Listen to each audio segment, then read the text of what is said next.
This lesson is on Gay-Lussac's law. All right, so this law, we have 1802. So Dalton's atomic theory was 1808. So things are moving towards the idea of atoms. But for this gas law, you don't actually need to know even what an atom is. All right, so his law says for a fixed amount of gas at constant volume, the pressure varies directly with the Kelvin temperature. So a fixed amount of gas, so that is Rn, and we're at constant volume V. The pressure P varies directly with the Kelvin temperature T.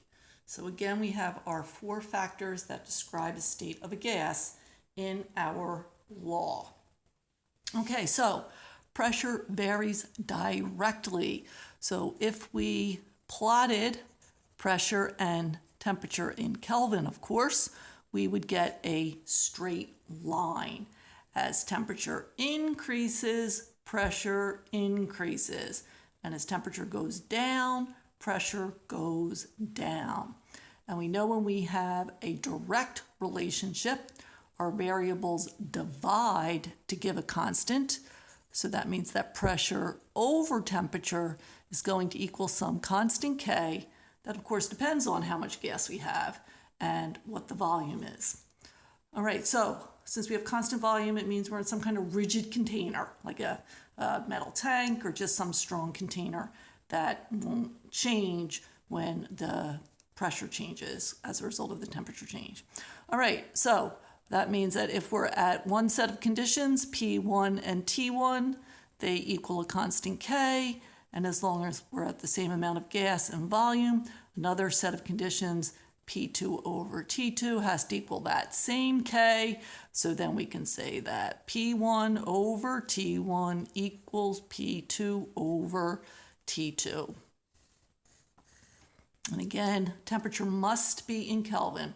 Doesn't matter what your pressure is, the unit, as long as it's the same for P1 and P2. But temperature must be in Kelvin, no deviation from that.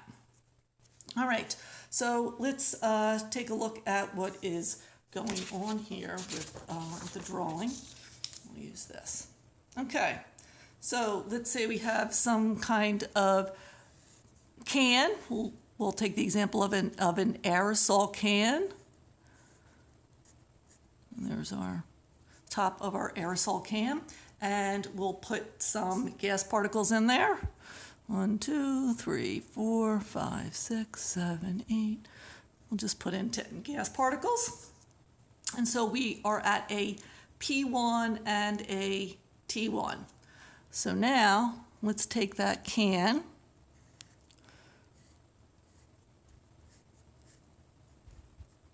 with our 10 particles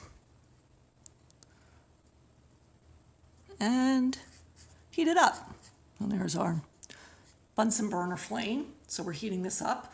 We'll put it in our inner cone there. You should never ever do this. Never. This is like a crazy thing to do. But let's think about what is going on with the gas particles. So here we have our gas particles at a certain temperature and they're moving. They're hitting against the sides of the container. So they're moving in all these directions and the pressure comes from the particles hitting the sides of the container. Now, what is the difference when we heat up our gas particles? Well, when the temperature goes up, the kinetic energy goes up, so the speed of the gas particles goes up. So here, our gas particles travel faster. The higher the temperature, the faster they go. So that means that the particles hit the sides of the container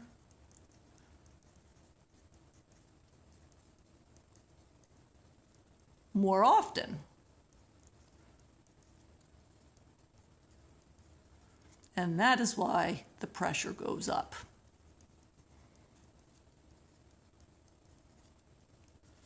And as long as you're heating it, that pressure is going to build and build and build as the temperature goes up and up and up. And at a certain point, the pressure will exceed the strength of the can and the can will explode.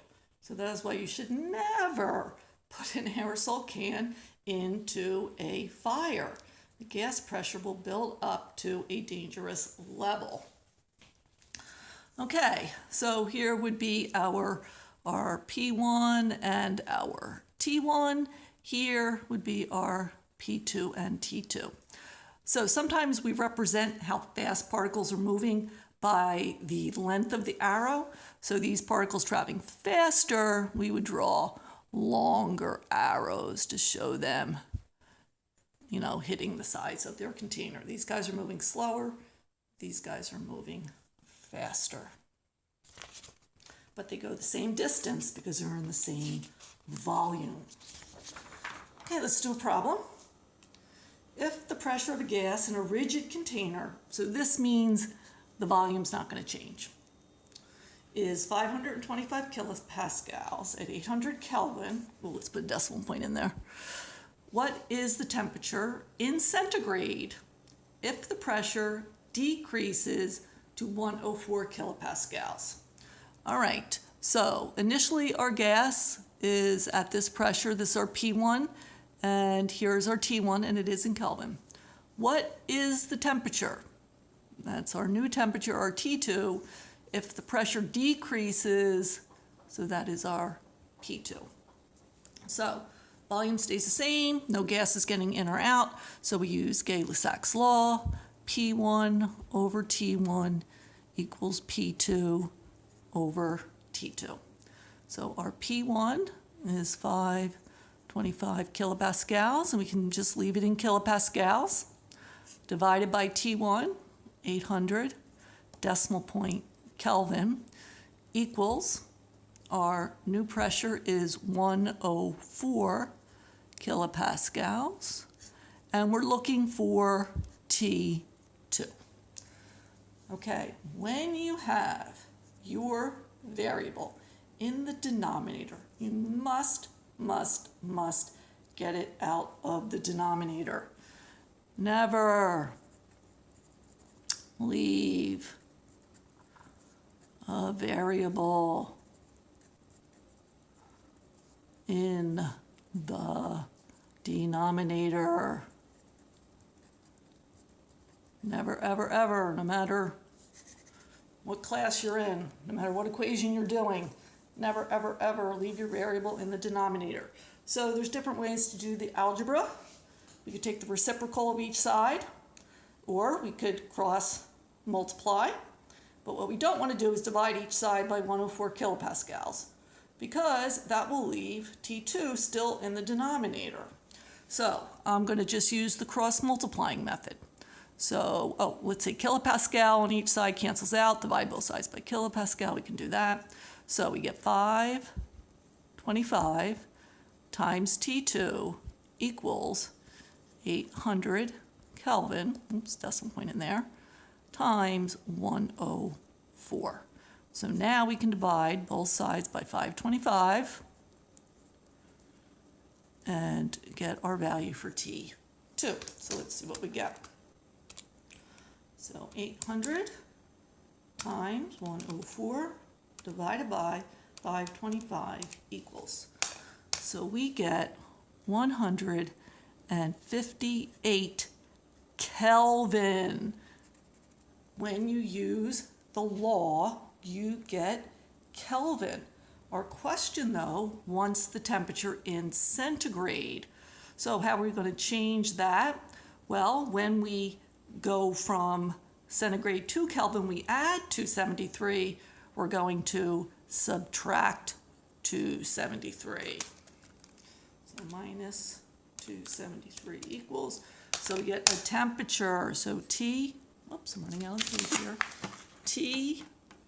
T2 equals negative 115 degrees C. All right, so just be very careful about your variable. And that's it.